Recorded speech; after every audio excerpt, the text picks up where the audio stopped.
Muito boa tarde a todos os discipulandos, a paz do Senhor Jesus a todos.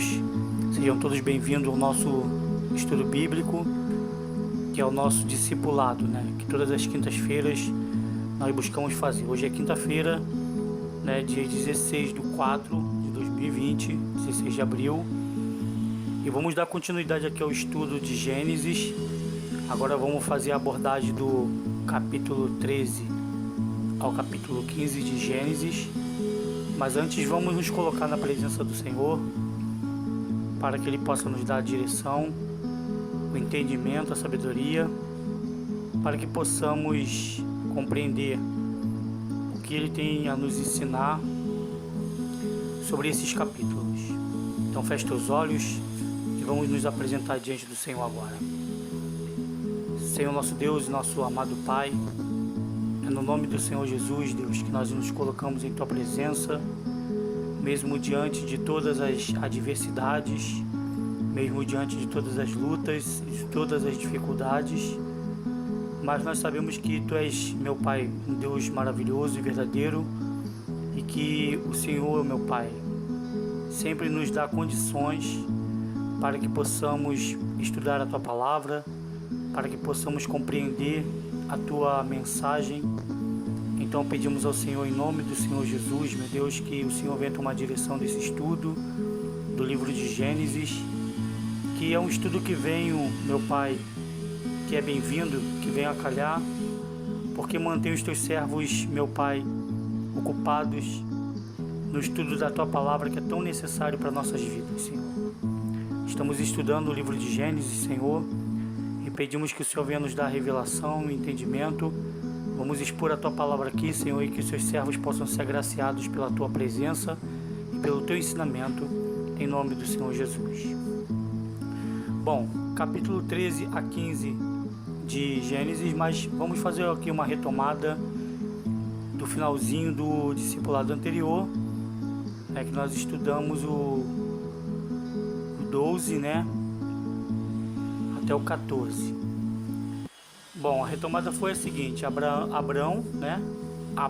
e Sarai, eles são expulsos do Egito pelo próprio faraó por terem ocultado o fato de serem casados. Vamos lembrar que Abrão, nesse tempo, ele é também irmão da Sarai, mas é casado com ela, porque ele é meio irmão dela, E quando ele vai para o Egito com Sarai, ele fica temendo ser morto pelos egípcios, pelo fato deles olharem para Sarai e achar ela muito bonita e tentarem tomá-la dele. Então eles ocultam de Faraó, ocultam dos egípcios de que Sarai era sua esposa e apenas vai falar que ela é a irmã dele, a meia-irmã dele, Mas ele diz que é a irmã dele. Bom, por tentar se relacionar com Sarai, o faraó ele foi castigado por Deus, sendo esse o motivo da expulsão dos dois, O faraó foi castigado por tentar se relacionar com Sarai, só que Sarai era uma mulher casada, e por isso Deus castigou o faraó. Se você não estiver compreendendo bem as explicações sobre Abraão ser irmão de Sarai e ser casado com ela ao mesmo tempo, você precisa voltar lá no outro discipulado, que aborda o capítulo 12 ao capítulo 14, porque lá está sendo dada a explicação. Não vou explicar aqui para não levar muito tempo nesse discipulado. Então, passando agora para a abordagem do capítulo 13 de Gênesis, o título aqui que eu coloquei é Abrão se separa do seu último parente. Vamos lembrar que lá no capítulo 12, versículo 1, Deus fala para Abrão assim: sai da tua parentela, da casa de teu pai, e dirige-se à terra que te indicarei. Então Deus não quer que Abrão permaneça na sua família com os seus modos ímpios de viver. Ele sai junto com seu pai a caminho de Canaã, ele permanece na parentela, só que no meio do caminho, quando eles vão se estabelecer em Harã, uma terra chamada Harã, o pai de Abrão morre. Ele segue viagem e o sobrinho dele, Ló, segue com ele também. Ló, segundo a Bíblia vai explicar que Ló, ele é um homem justo, né? Tem alguns defeitos como todos os seres humanos têm, mas ele é um homem justo segundo a Bíblia. Só que Ló vai junto com Abrão, e ao que tudo indica que vamos ver aqui, Ló não estava na mesma visão e nem no mesmo propósito que Abrão. E Deus parece que ainda quer que Abrão se separe desses familiares. O que chama a nossa atenção aqui é o fato assim: Deus nos chama, cada um de nós, para um propósito. Ele nos chama para uma missão. E muitas das vezes essa missão é a nossa missão, não é a missão do nosso familiar. Às vezes nós ficamos querendo que o nosso familiar caminhe com as nossas pernas, caminhe do jeitinho que a gente segue, só que talvez tenha sido uma missão que Deus tenha dado para mim, para você, né? Tenha dado uma missão diferente do nosso familiar. Talvez nosso familiar seja até uma pessoa da igreja mesmo, né? Mas só que, mesmo sendo um homem ou uma mulher de Deus, Deus tem trabalhos e planos para ele diferente do seu, diferente do meu, ou, se for da vontade do Senhor, até igual. Então, se Deus fala para nós fazermos algo, é conosco. Às vezes o trato, a leitura, aquela leitura bíblica, aquele jejum, aquele propósito, aquele trabalho a ser feito, é algo entre você e Deus e não envolvendo o seu familiar. Nesse caso de Abrão, ele tinha um trabalho a ser feito, ele tinha uma promessa que estava sendo feita por Deus, e era com ele, não era com seu parente. Por isso que Deus estava pedindo a ele para sair da sua parentela, né? E até porque nós vamos depois, mais tarde, ver que há algumas situações no meio da família de Abrão que são questões ligadas ao mundo pagão. Então Deus quer separar Abrão desse mundo pagão. Bom, no versículo 2 ao versículo 6, o que nós vamos contemplar nesses versículos é que Abrão e Ló, eles haviam enriquecido muito. Todos dois eles possuíam muitas criações de ovelhas, muitas criações de boi, eles possuíam muita prata, muito ouro, eles tinham muitas tendas que eram as moradias da época, e também muitos servos, que eram os funcionários deles, né? Vamos lembrar que nós estamos vivendo um período aqui em que na humanidade era normal se ter o escravo, e não estamos falando de escravos africanos não negros, não. Estamos falando de qualquer pessoa que quisesse ou que fosse forçada à escravidão. Muitas vezes o escravo ele era gerado pela guerra, né? A Bíblia não entra aqui em detalhes de como que Abraão conseguiu esses servos, mas havia casos também em que as pessoas, por questões de necessidade, se vendiam para as outras como servos. Pode ter sido o caso da situação de Abraão, né? Mas aqui é uma especulação já, não gosto de especular não, né? Mas em muitos casos aqui, né, acontecia isso, a pessoa não tinha condição de sobreviver, dada a escassez de mantimentos, e a pessoa se vendia ao trabalho escravo, e dessa maneira ela tinha uma condição de se sustentar junto a um Senhor que pudesse cuidar dela, porque uma das responsabilidades do Senhor era zelar pela alimentação e zelar pelo bem-estar do servo, ok? Então Abrão e Ló haviam se enriquecido muito, muitos servos, muita tenda, né? Porque muita gente morava com eles, muitos funcionários, muita criação de ovelha, muita criação de boi, muita prata, muito ouro. O que isso vai ocasionar no versículo 7? A terra não teve mais condições de sustentar os dois grupos. Pensa bem, né? Nós temos uma técnica na terra chamada pousio, que você planta naquela terra e você é obrigado a deixar aquela terra descansar para que você possa plantar de novo. Ou então você vai plantar uma cultura naquela terra e na próxima safra você já planta uma outra cultura. Só que nós temos aqui um grupo muito grande de pessoas. Nós temos Abrão, Ló, todos os seus servos e servas, todos os seus animais, e além de tudo ainda tinha o povo da própria terra, usando aquela terra. A terra não consegue mais sustentar tamanho grupo de pessoa, porque conforme você vai plantando, os nutrientes da terra vão ficando empobrecidos. Eles precisam de um tempo para poder, né, se restabelecer. E com esse grupo de pessoas usando a terra o tempo todo para produzir alimento, a terra realmente fica cansada. Isso aí é uma questão de biologia, né? Bom, o que começa a acontecer? Começa a haver briga, lá no versículo 8, começa a haver brigas e contendas entre as gentes do Ló e as pessoas de Abrão, entre os servos de Ló e os servos de Abrão, entre os pastores de Ló e os pastores de Abrão, começa a ter desavença e briga. Então Abrão, lá no versículo 8, ele vai propor a Ló para eles se separarem, né? Porque não era certo para Abrão que Ló e os seus servos ficassem em discórdia com ele e nem em contenda, né? Abrão, então ele fala para ele: olha, nós somos irmãos, nós não podemos viver dessa forma, então é melhor a gente se separar. Então Abrão, o que ele faz com isso? Quando ele prefere se separar de Ló para não viver em contenda com Ló, né?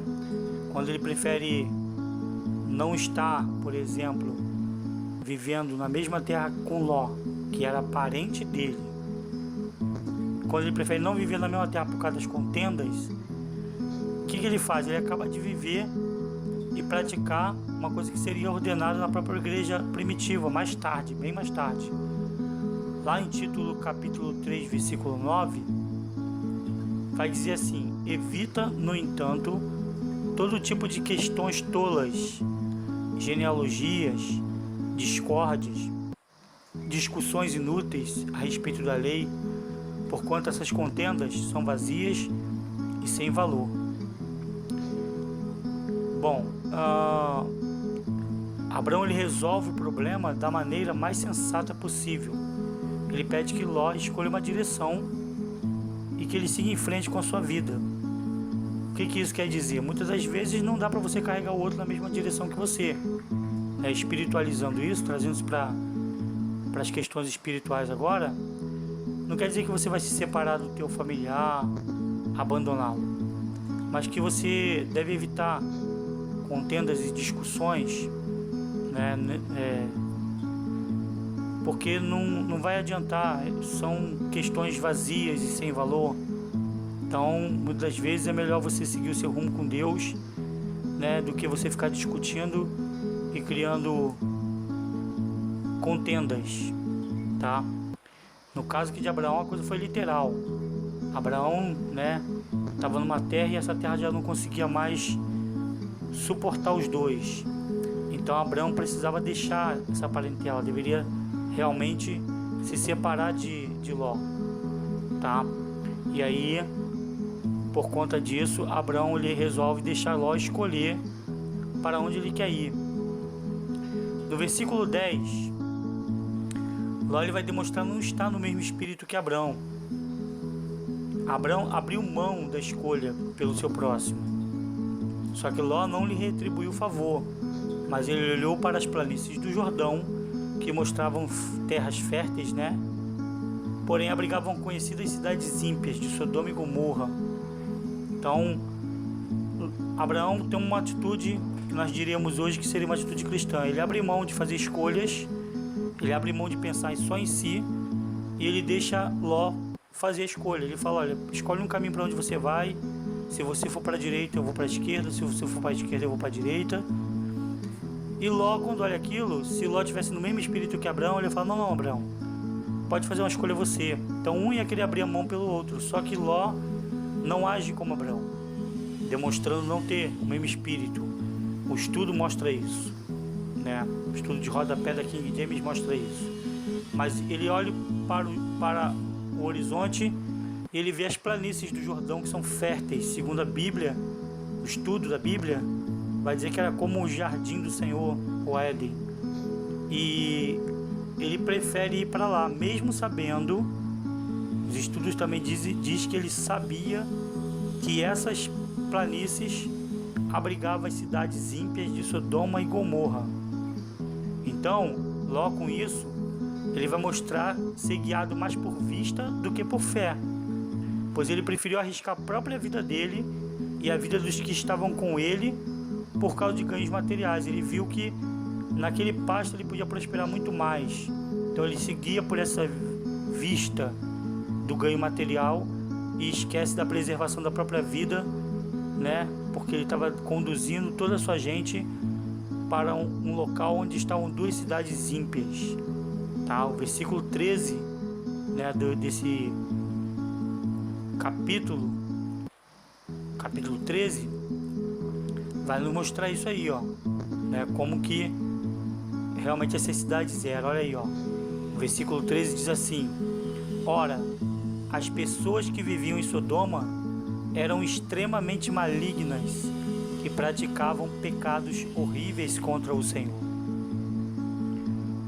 No versículo 14 até o versículo 18, após a partida de Ló, Deus aparece a Abrão, pois percebe a sua confiança e lhe promete dar aquela terra nas 4 direções: norte, sul, leste e oeste. Então Deus vê que Abrão, ele mantém sua confiança no Senhor, mesmo não podendo ficar com aquilo que parecia ser a melhor parte da terra, que era aquelas campinas do Jordão. Mas Deus aparece para ele ali, fala com ele e diz que ele dominaria toda aquela terra de norte a sul, de leste a oeste. Ainda promete para Abraão que ia multiplicar o número de descendentes dele, mesmo diante das adversidades, né? Abraão tinha algumas adversidades. Quais? Ele e a mulher dele eram avançados em idade, e também Sara, o Sarai, ela era estéril. Mas mesmo diante dessas adversidades, Deus promete dar para ele uma descendência muito numerosa. Então isso nos mostra que, mesmo diante de adversidade, o Senhor, ele promete abençoar o seu povo. Talvez nós possamos olhar para o horizonte e não ver nenhuma perspectiva de mudança, mas se nós servimos ao Senhor, Ele é capaz de trazer as mudanças necessárias. Bom, Gênesis capítulo 14, vamos abordar então agora deste capítulo. Então Deus lá no capítulo 13, Ele quer formar uma nação. Então Ele faz promessas para Abrão, mas para isso Abrão precisa abrir mão de coisas. Ele precisa sair da sua parentela, ele precisa confiar em Deus, e até o presente momento Abrão vem sendo aprovado por Deus na demonstração de que realmente confia em tudo aquilo que Deus falou para ele. No capítulo 14, o título é O Primeiro Problema da Escolha de Ló. O primeiro problema da escolha de Ló e a manifestação do poder de Deus na vida de Abrão. Bom, lá no versículo 1 desse capítulo 14 até o versículo 11, nós vamos ver que estoura uma guerra na região onde Ló escolheu para morar. Houve uma super guerra naquela região. 4 reis entraram em conflito contra 5 reis. Ló morava em Sodoma, e Sodoma fazia parte da coalizão de 5 reis.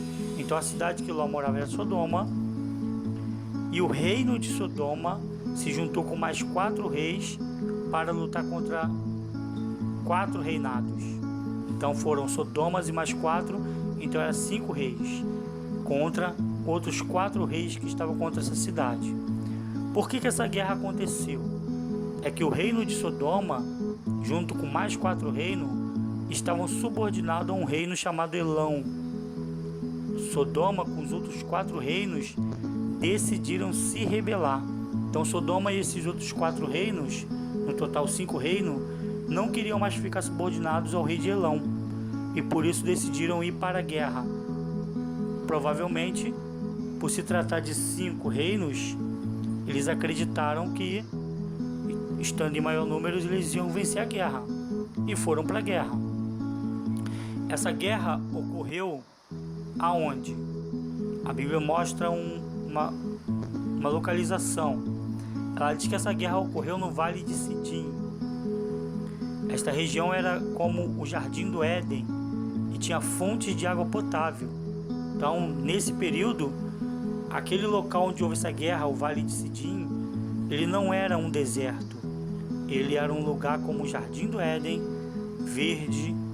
Ele era um lugar esverdeado e ele tinha fontes de água potável. Bom, segundo estudo, nos dias de hoje, se encontra apenas parte do que foi esse vale. Então, hoje onde havia esse Vale de Sidim, tem só parte do que era o vale, tem alguns montes e tem, rochas de cobre, ao redor. A terra ela se tornou seca e desértica nesse lugar hoje. Tá? A mudança para a aparência desse lugar, segundo os estudos, pode ter ocorrido devido à destruição de Sodoma e Gomorra e das cidades circunvizinhas, Nós vamos ver isso mais tarde quando chegarmos na destruição de Sodoma e Gomorra.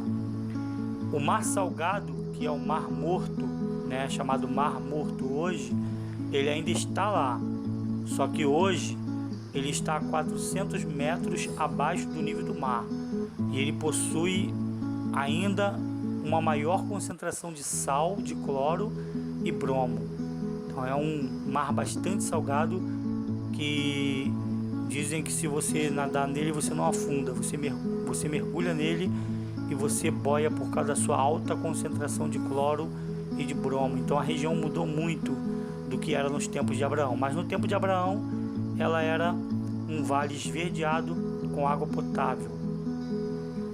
Bom, Sodoma perdeu a guerra. Ela perdeu a guerra junto com seus 4 aliados, ou seja, a coalizão de 5 reis perdeu para a coalizão de 4 reis. Ou seja, os reinos que tinham menos gente venceu o reino que tinha mais. Todas as cidades desses 5 reinos que perderam a guerra, foram saqueadas. E Ló e sua família e outras pessoas foram levadas prisioneiras pelo rei de Elão e seus 3 aliados. Então você vê, Ló decidiu ir morar na campina do Jordão. Ele observou apenas a perspectiva de prosperidade. Ele apenas olhou o que seria de bom lá para o gado dele, para as pessoas. Não pensou sobre os perigos que se corria nessa campina. Se deixou levar por vista. Muitas das vezes a gente age assim, age por vistas e prefere não seguir as orientações de Deus, mas seguir as orientações daquilo que vai ser o melhor para nós, que a gente julga ser melhor para nós. Muitas das vezes nós decidimos fazer escolhas pelos nossos próprios interesses, pelas nossas próprias ideias, e deixamos de ouvir quais são as escolhas de Deus. E quando vem o problema, muitas das vezes a gente pergunta aonde que está Deus, por que Deus permitiu isso, Mas a gente acaba sendo responsável pelas nossas escolhas. Foi o que aconteceu com Ló. Ele faz a escolha de ir para a campina do Jordão, encontra uma cidade que, além de ímpia, ainda estava em rebelião contra um reinado e com uma guerra prestes a chegar nela. Quando essa cidade é tomada, mesmo Ló sendo um homem justo, ele vai prisioneiro junto com toda a gente ímpia.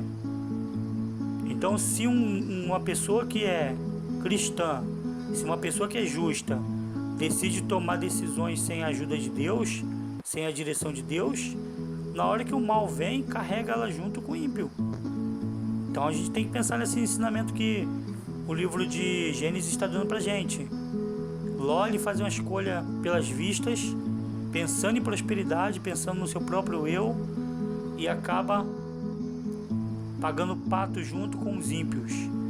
Ele é levado cativo junto com as suas famílias, com a sua família, junto com as suas filhas. Ele é levado prisioneiro junto com aquele povo, porque Sodoma perde a guerra. No versículo 12 ao versículo 14, Abraão ele é avisado que o sobrinho dele, com sua família e seus bens, tinha sido levado prisioneiro após essa guerra. Então Abraão resolve resgatar o seu familiar. Quem se souber que seu familiar está em perigo, não vai resgatá-lo, né? Só uma pessoa que não ama a família, né? Mas Abraão age como todos nós agiríamos. Ele, sabendo que o seu familiar estava cativo, estava preso, ele resolve resgatá-lo. Mas antes de ir, ele não toma atitudes precipitadas. Ele vai escolher 318 homens, né? E aí você já deve ter ouvido falar por aí, a reunião dos 318, né? Só que aqui tem um sentido muito mais diferente do que em algumas situações que se faz essa reunião de 318. E eu quero passar para vocês essa visão bíblica desses 318 homens, desses 318 homens de Abraão.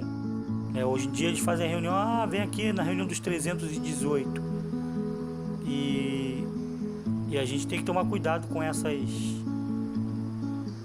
esses mau usos da Bíblia, né? Porque a Bíblia está mostrando uma questão, né, diferente. Não é para você ir lá, né, e participar de uma campanha que muitas vezes não gera nada praticamente para a tua vida, né?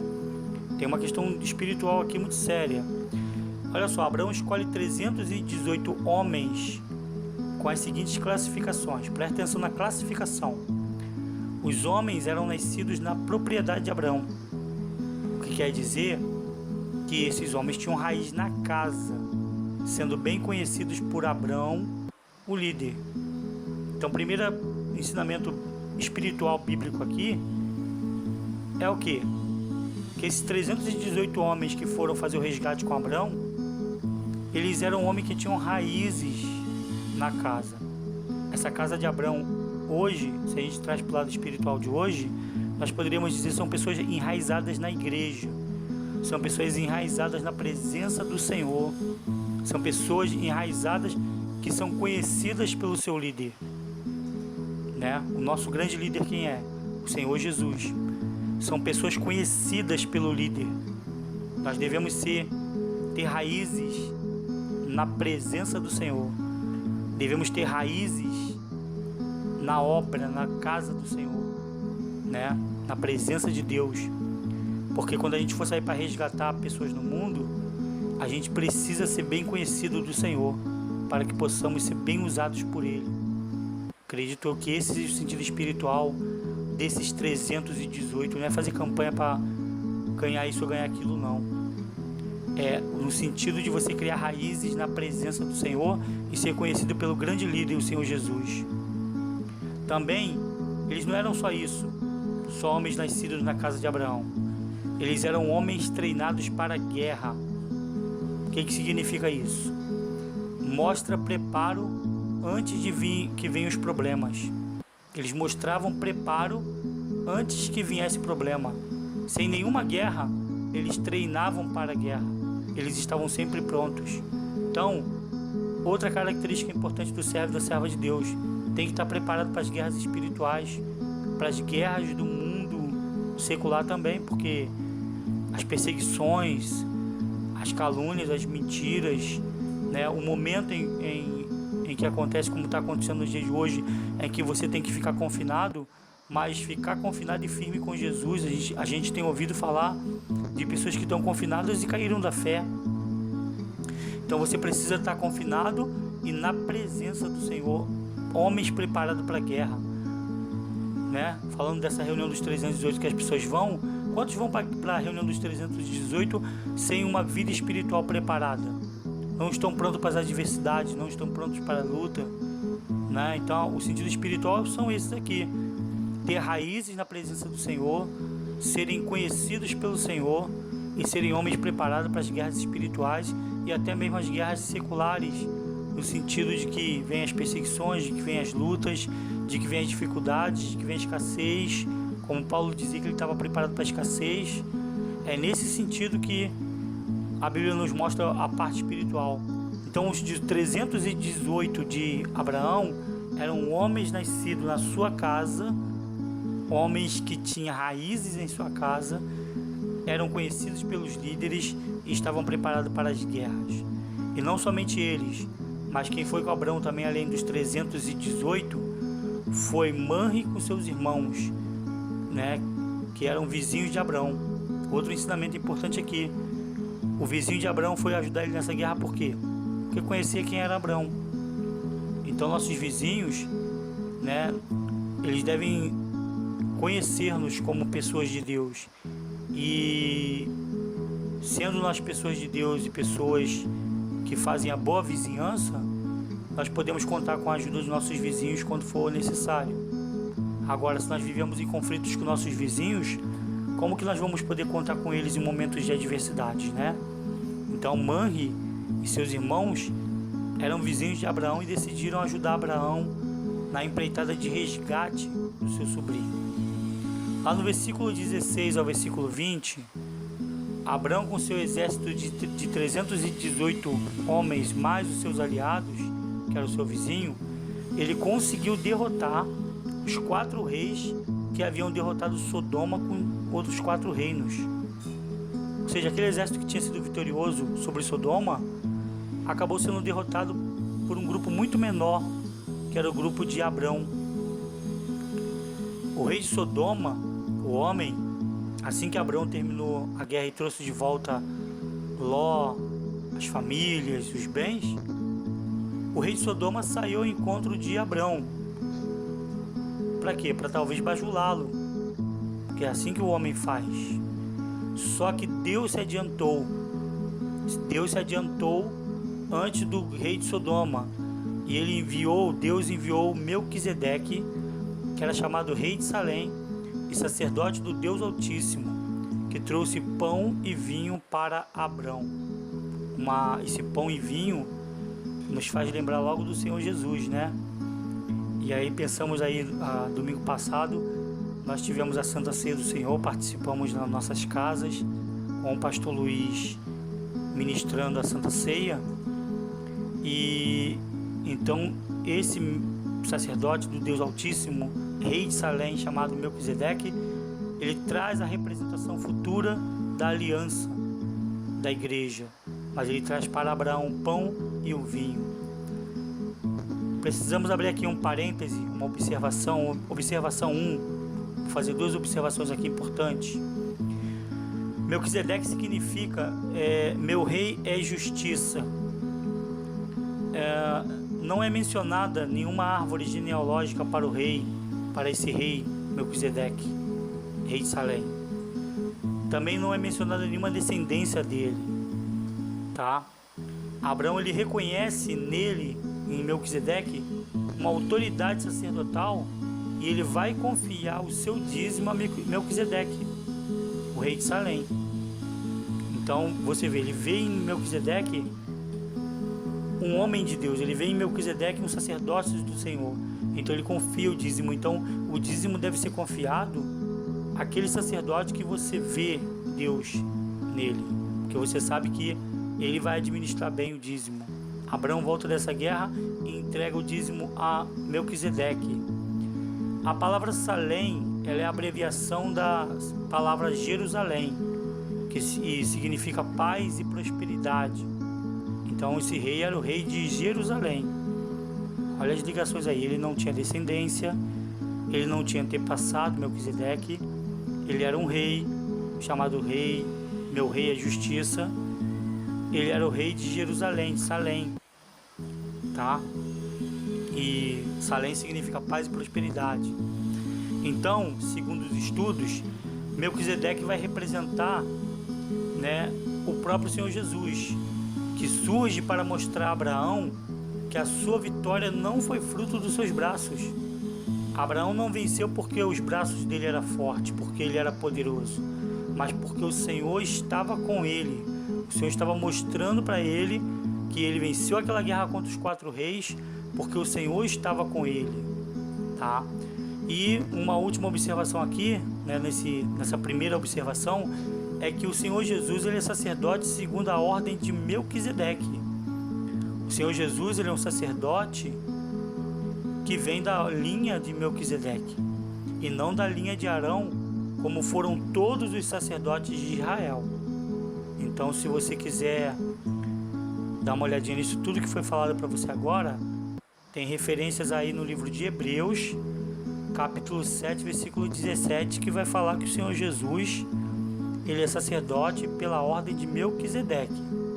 Agora, se você quiser entender melhor isso, tem um texto na íntegra. Basta você ler o capítulo 7 todo do livro de Hebreu. Aí você vai entender como que o Senhor Jesus, ele é sacerdote segundo a ordem de Melquisedeque. Ok? Bom, a observação 2. Quem pensa ser algum conto de fada, o fato de Abrão, com seus 318 mais os seus vizinhos, conseguir derrotar um exército de 4 reinos, quem pensa que isso é um conto de fada, pasme com essa informação adicional que eu coloquei para vocês, tá? Bom, na Guerra dos 6 Dias, em 1967, isso foi agora, né, no século passado, 1967, não é tão distante assim. Israel, que é o povo descendente de Abraão, derrotou ao mesmo tempo, ou seja, numa leva só de 6 dias, os exércitos do Egito, Síria e Jordânia, tomando-lhe parte do território. Então você vê 3 reinos, Egito, Síria e Jordânia, vieram contra Israel em 1967. E Israel venceu dos 3 em 6 dias, venceu dos 3 de uma vez só. A Guerra dos 6 Dias aconteceu porque o Estado de Israel, ele havia sido criado novamente após a Segunda Guerra Mundial. No ano de 1948 é formado o Estado de Israel, ou seja, isso foi 3 anos após o fim da Segunda Guerra Mundial. E os países árabes vizinhos de Israel não gostaram da criação do novo Estado de Israel e viviam ameaçando que iriam acabar com o Estado de Israel. O que aconteceu? Israel, se sentindo ameaçado por esses países, resolveu atacá-los antes que eles atacassem. Então Israel não ficou parado esperando e resolveu tomar uma atitude. Situação polêmica aqui, né? O que você acha? Você acha que Israel estava sendo ameaçado de ser atacado por esses 3 países juntos? Israel não quis esperar para ver, resolveu atacá-los primeiro e derrotou todos eles. Você acredita que Israel agiu de maneira correta? Isso é uma enquete, né? Quem tiver aí alguma sugestão, questão aí, bota lá no Frontline Zap, bota a sua sugestão. Você acha que Israel agiu certo, tomando a iniciativa antes de ser atacado pelos outros povos que o ameaçavam? Ou você acha que ele agiu de maneira, tu acha que ele agiu de maneira correta ou não correta? Fica aí a enquete para você colocar lá o seu parecer depois no Frontline Zap. Bom, no versículo 21 a 24, o rei de Sodoma, ele vai pedir a Abraão para ficar com todos os bens que ele resgatou, mas que devolvesse as pessoas para ele. Isso é um pouco estranho, né? Porque, como diz que Sodoma era uma cidade que vivia de maneira pecaminosa, nós vamos ver isso mais tarde, também Gomorra e outras cidades, o rei não faz questão dos bens, o rei de Sodoma, ele quer as pessoas, né? Então é como se o mal quisesse as almas e não os bens. Então ele fala, fica com os bens, mas me devolve as pessoas. Só que Abraão, ele vai declarar que não queria nada que viesse desse rei. Ele vai dizer que não queria nada que viesse desse rei nem dessa cidade. Para quê? Para que esse rei não viesse a alegar um dia que Abraão houvesse prosperado às suas custas, tá? Então aqui fica aí a abordagem do capítulo 14 de Gênesis. Passamos agora para o capítulo 15.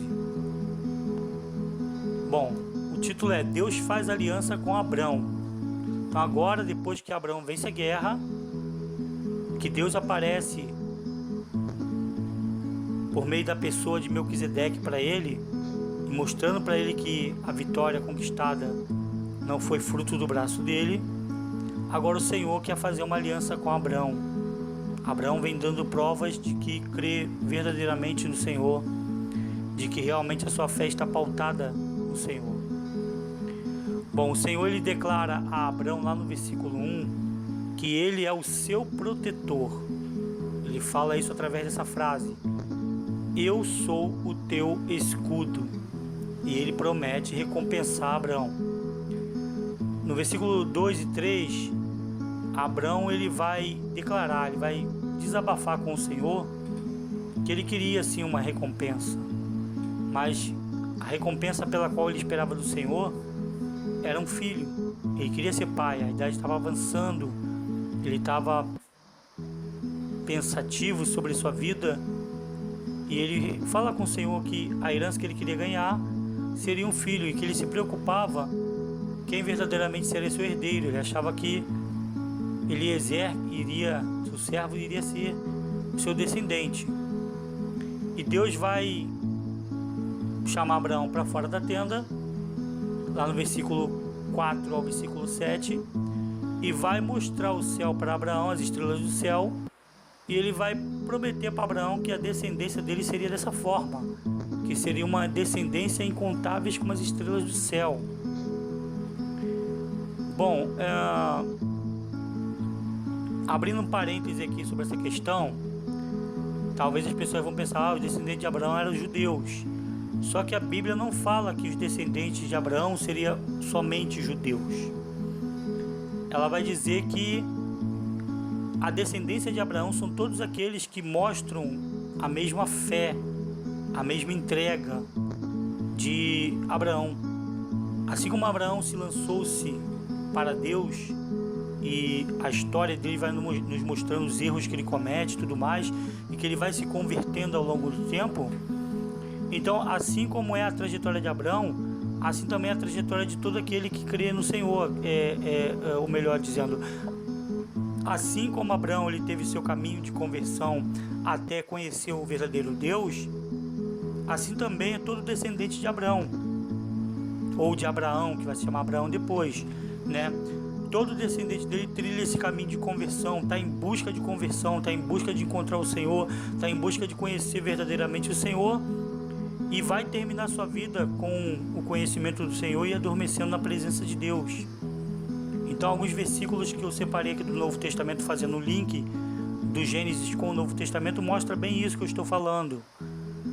O Senhor Jesus, lá em João capítulo 8, versículo 39, ele vai dizer para os judeus que se auto-intitulavam filhos de Abraão, porque toda vez que o Senhor ia conversar com os judeus, eles falavam: nós somos filhos de Abraão.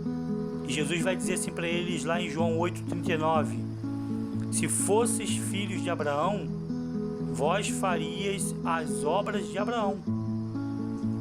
Então, na verdade, eles se auto-intitulavam filhos de Abraão, mas não praticavam a obra de Abraão. Então Jesus falou: se vocês fossem filhos dele mesmo, vocês praticavam a obra dele. Então, filho de Abraão não é aquele que diz que é filho de Abraão. Filho de Abraão não é aquele que diz que está na igreja. Filho de Abraão não é aquele que diz que tem Deus. Filho de Abraão é aquele que pratica a obra de Abraão. E qual foi a obra de Abraão? A obra de Abraão foi realmente depositar sua fé em Deus, crer no Senhor, crer quando vem a adversidade e o Senhor falar que está com ele não duvidar. A obra de Abraão era ajudar o necessitado. A obra de Abraão, era socorrer o aflito, como ele fez com Ló. Essa era a obra de Abraão. Lá no Romanos capítulo 9, versículo 8, outro link, o apóstolo Paulo vai dizer assim: não são os filhos naturais que são filhos de Deus, mas os filhos da promessa é que são considerados como descendência de Abraão.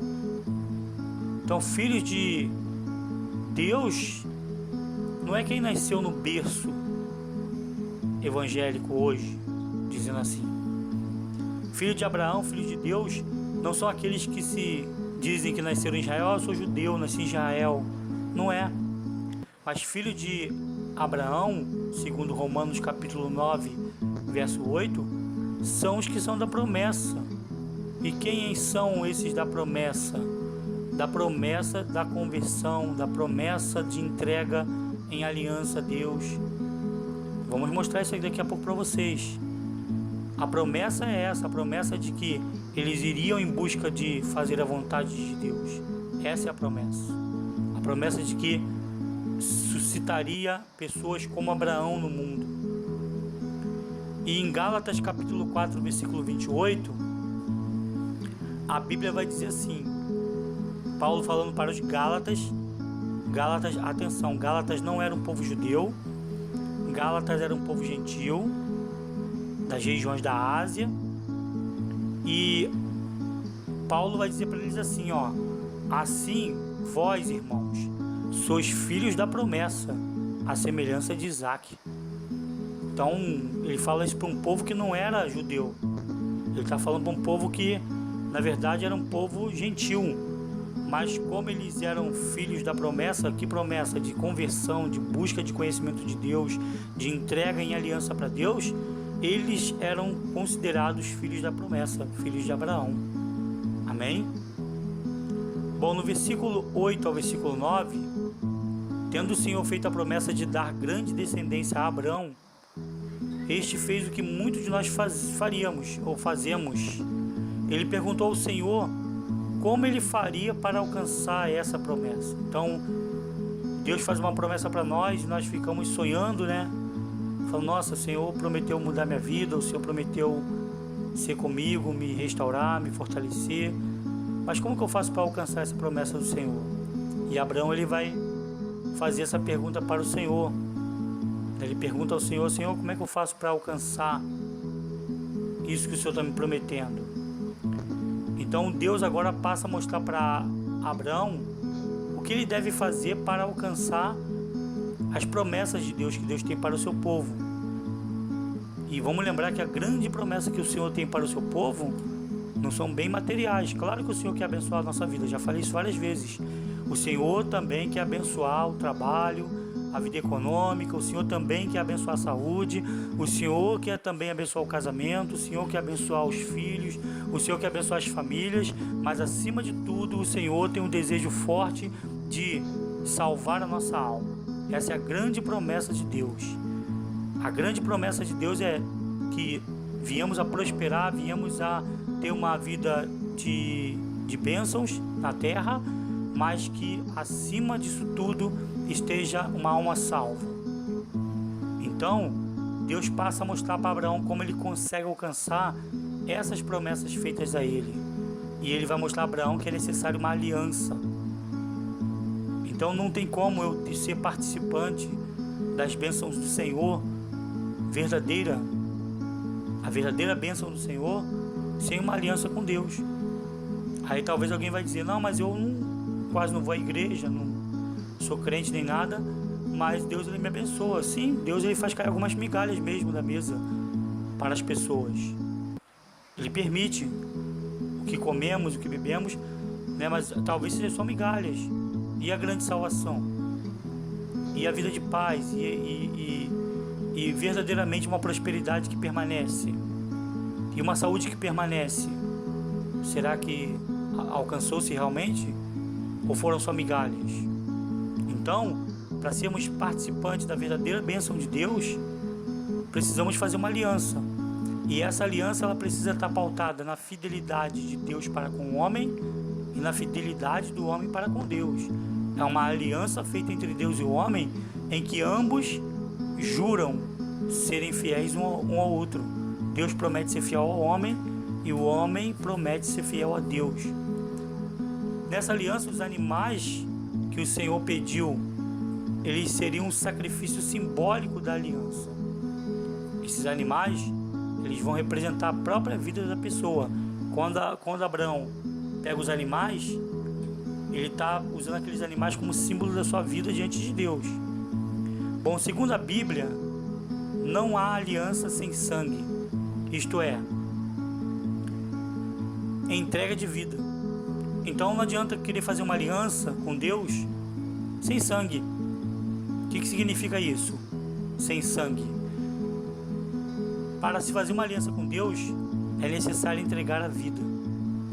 Não é que você vai derramar seu sangue, não, mas sacrificando a vida em prol de Deus, é como se você estivesse derramando o seu sangue.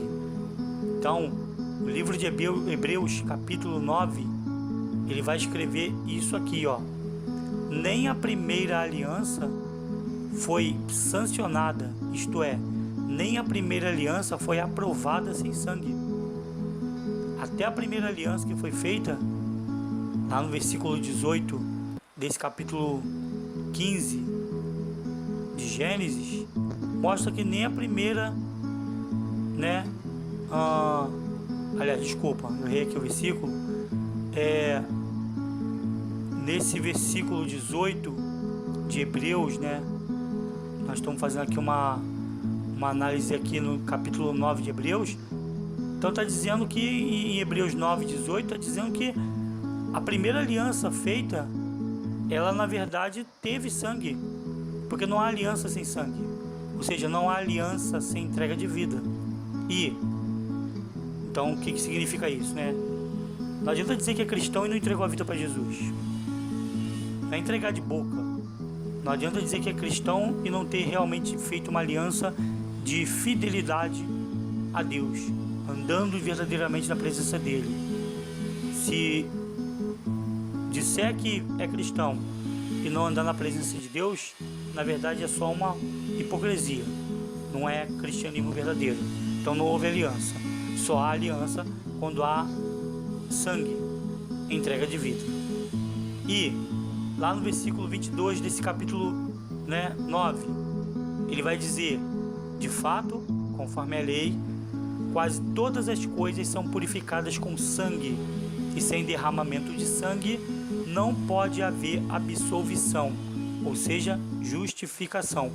Não tem como ser justificado sem derramamento de sangue, ou seja, não tem como ser justificado sem verdadeiramente ter feito uma aliança com o Senhor.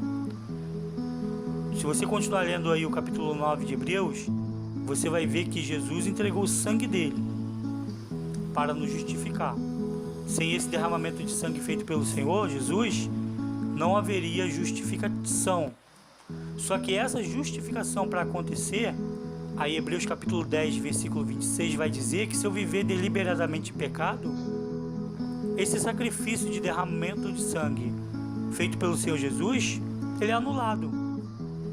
Então eu posso anular o sangue derramado por viver em pecado, conforme diz o livro de Hebreus capítulo 10, versículo 26. Então, por que Deus fala para Abraão apresentar os animais como uma simbologia do derramamento da vida para Deus? Porque era necessário derramar o sangue representando vida para que Abraão pudesse ter confirmada a participação nas coisas de Deus, para que as coisas de Deus tornassem-se herança para a sua vida. Amém? Se você tiver alguma dúvida sobre isso, deixa a pergunta no Frontline Zap e a gente vai buscar responder. Faça a pergunta de maneira correta para que possamos compreender. No versículo 10 desse capítulo 15, Abraão corta os animais pelo meio, menos as aves, formando um caminho. Presta atenção nisso. Hoje a Bíblia fala que nós estamos no caminho, que é Jesus. Então ele vai fazer um caminho de animais mortos por onde ele vai passar. Ele forma um caminho, é o caminho que ele deveria seguir, o caminho da aliança com Deus. Então ele forma um caminho com os animais, ele corta os animais pelo meio, botando os pedaços um de frente para o outro, menos as aves. Ele não vai cortar as aves. A representação dessa cerimônia, segundo os estudos, é o seguinte. Então, o que acontecia nessa cerimônia? Ele fazia um caminho, duas pessoas que iam fazer aliança, nesse caso seria Deus e Abraão, eles tinham que passar juntos pelo caminho. E passando junto pelo caminho de animais mortos, eles tinham que fazer juramentos de fidelidade um para com o outro. Inclusive, eles falavam assim: faça-se comigo o que foi feito com esses animais, caso eu seja infiel a esta aliança. Então, os animais mortos representavam a vida de Abraão. Passava ele junto com quem ele estava fazendo a aliança, que era Deus, no meio dos animais, como um caminho. Faziam promessas de fidelidade e um podia fazer com o outro caso alguém fosse infiel. Então era essa a representação da aliança. Bom, no versículo 11 e 12, depois de preparar o cerimonial da aliança com Deus, Abraão tinha que aguardar novas ordens do Senhor. Então ele teve que esperar para ver quais eram as novas ordens. Enquanto ele estava aguardando, ele era obrigado a ficar espantando as aves de rapina para elas não roubarem os elementos da aliança. Então isso também é simbólico e didático para nós. Nós não podemos permitir com que as aves de rapina, que são os demônios hoje, roubem os elementos da nossa aliança. Qual é o elemento principal da nossa aliança? A fidelidade para com Deus. Não podemos nos deixar nos guiar por vistas. Então o diabo vive tentando nos fazer ser infiéis a Deus, porque dessa forma ele consegue roubar os elementos da nossa aliança, que é o sacrifício que fazemos diariamente para agradar ao Senhor, a fidelidade, né? A comunhão, a oração. Então devemos ficar de olho nisso, para que o diabo não roube os elementos da aliança, que são esses elementos que eu citei agora: oração, comunhão, fidelidade, né? Bom, então, enquanto aguardava a ordem do Senhor, Abraão tinha que espantar as aves de rapina que tentavam roubar os elementos da aliança, e também teve que enfrentar as densas trevas que eram assustadoras, segundo a Bíblia, que vinha sobre ele. Mas Deus permaneceu ali, conversando com ele, falando para ele que certamente o abençoaria. No versículo 13 ao 16, o Senhor ele vai passar pelo meio, ou melhor, antes, o Senhor, né, no meio desse processo, ele vai fazer revelações do futuro para Abraão. Então, antes que ele feche a aliança com Abraão, ou com Abraão nesse período, ele vai revelar para Abraão que os descendentes dele iam passar por aflições nessa terra, e eles seriam escravos, só que seriam libertos depois e possuiriam riquezas. E disse que Abraão morreria farto de dias. Então preste atenção nisso aqui. Antes de fechar a aliança com Abraão, o Senhor vai dizer para Abraão que os seus descendentes teriam aflição nessa terra. E aqui não tem... Isso aqui tem um símbolo também para nós, porque lembra quando Jesus falou para nós, antes de subir aos céus: no mundo passareis por aflições, mas tem de bom ânimo, porque eu venci o mundo. Então o Senhor também faz revelações de futuro para a gente, o Senhor Jesus. Ele vai dizer: vocês no mundo passarão por aflições, mas tem de bom ânimo, porque eu venci o mundo. Então ele fala para nós não ficarmos assustados, porque ele está conosco e devemos ter essa confiança no Senhor, tá? Nesse mundo de aflição, alguns poderiam ser levados até a condição de escravos, né? Nós poderíamos ser levados à condição de escravos. Que sentido, né? De estarmos submetidos a uma situação difícil, mas que o Senhor estava conosco. Então tem um símbolo, esse símbolo das aflições que o povo de Deus passa no mundo. Assim como Deus falou para Abraão, o Senhor Jesus falou para nós, né? Você deve lembrar disso. Então, e também revelou para Abraão que ele morreria farto de dias. E no versículo 17, durante a noite, um braseiro e uma tocha passaram pelo meio do sacrifício que Abraão havia colocado dos animais, formando o caminho. Segundo estudos, tanto o braseiro quanto a tocha representam a presença de Deus. Neste momento, Deus faz uma aliança com Abraão. Então, Deus passa no meio do sacrifício de animais, do sangue derramado, na forma de um braseiro e de uma tocha. Essa tocha, esse braseiro, representavam a presença de Deus. Significa que Deus estava passando ali naquele momento, fazendo aliança com Abraão. Uma observação e última a ser feita é que somente Deus passou pelo meio do sacrifício, pois o Senhor, somente Ele, é capaz de cumprir tudo que nos promete. Então, no meio dessa aliança, Deus faz uma aliança com Abraão, mas ele passa sozinho no sacrifício, porque ele é sempre fiel. Nós somos infiéis, a Bíblia fala isso. Nós somos infiéis, mas ele sempre permanece fiel. Então ele passa no meio do sacrifício, né? E faz a aliança com Abraão, mostrando que ele sempre será fiel, né? Isso não descarta, né, a responsabilidade de Abraão na aliança. A parte de Abraão estava representada pelos animais mortos, que representavam a vida na presença de Deus. Então, assim como aqueles animais estavam ali subjugados, submetidos, com o seu sangue entregue para a presença de Deus, assim também seria a vida de Abraão naquele momento da aliança. Sua vida estava ali subjugada, sua vida estava ali entregue, o seu sangue estava ali derramado no caminho diante da presença do Senhor. Então são esses os ensinamentos desse capítulo 13 ao capítulo 15 de Gênesis. Caso alguém tenha dúvidas ou perguntas, você vai lá no Frontline Zap, acredito que todos já estão adicionados lá, da Fonte da Oração. Se não tiver, você deixa um recado pra gente no Zap da comunidade evangélica Fonte da Oração, para que seu nome seja adicionado. E lá no Frontline Zap, você vai fazer suas perguntas, tirando dúvida sobre essa parte do estudo. Amém? Vamos agradecer ao Senhor e dar encerrado aqui o nosso discipulado desse dia, né, 16 de abril, né? Então vamos fazer uma oração. Senhor Deus e Pai, em nome do Senhor Jesus, nós queremos agradecer a Ti por mais esse discipulado. Muito obrigado pelos ensinamentos, muito obrigado por todas as vitórias que o Senhor nos dá, que possamos formar com o Senhor uma aliança verdadeira de fidelidade.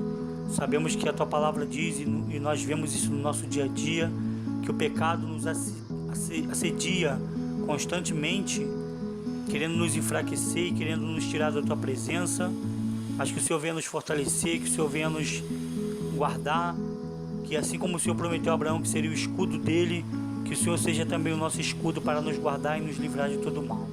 Receba em Tuas mãos a vida de cada um dos discipulandos, que com paciência tem estudado a Tua Palavra, que o Senhor possa falar mais ao coração deles e incitar no coração deles, meu Deus, a curiosidade, para que eles possam perguntar, estudar e serem abençoados por Ti. Nós entregamos tudo em Tuas mãos e Te agradecemos em nome do Senhor Jesus. Muito obrigado pela atenção de todos e que Deus abençoe em nome de Jesus.